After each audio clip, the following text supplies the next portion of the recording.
കത്തിക്കാനാ തീരുമാനെങ്കിൽ ഒരുമിച്ച് കത്തിച്ചാ പോരെ മയ്യത്ത്? ആ മക്കൾക്ക് അറിയിച്ചു കൊടുക്കണം, മക്കളെ അള്ളാന്റെ ഹബീബ് പറഞ്ഞൊരു രീതിയുണ്ട്. 6 അടി മണ്ണിലേക്ക് ചേർത്ത് വെച്ച് തസ്ബീഹും ചൊല്ലി പടച്ചോനെ ഏൽപ്പിച്ചു കൊടുക്കുമ്പോ നമുക്കുണ്ടാകുന്ന ഒരു സമാധാനം. ഇതൊക്കെ പഠിപ്പിക്കേണ്ട വാപ്പാരുമാരും ഫോണും കളിച്ചിരിക്കുമ്പോഴും പൈസ ഉണ്ടാക്കാൻ ഓടുമ്പോഴും നാളെ മറ്റന്നാൾ പടച്ചോന്റെ അടുത്തേക്ക് ചെല്ലുമ്പോൾ പറയാന്ന് വിചാരിച്ചിട്ടുണ്ടോ? ഞാൻ മക്കളെ നല്ലോണം നോക്കി തിന്നാണ്ടാക്കി കൊടുത്തു, എല്ലാവർക്കും 10 സെന്റ് വാങ്ങിക്കൊടുത്തു, എല്ലാരെയും പെണ്ണെട്ടിച്ചു, കെട്ടിച്ച പെണ്ണുങ്ങൾക്കൊക്കെ ഞാൻ പൈസ കൊടുത്തു, ഇത് പറയാന്നുള്ള സന്തോഷമുണ്ടോ?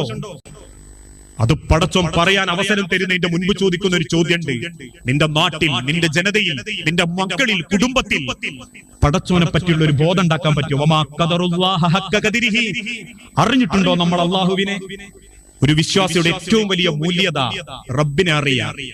നമ്മളൊക്കെ ഒരുപാട് പറയാറില്ലേ, പാലിൽ വെള്ളം ചേർക്കാൻ കൽപ്പിച്ച ഉമ്മനോട് ഉമ്മ, ഉമർ കണ്ടിട്ടില്ലെങ്കിലും അള്ളാഹു കാണില്ലേ ഉമ്മ എന്ന് ചോദിച്ചൊരു മകളെ പറ്റി.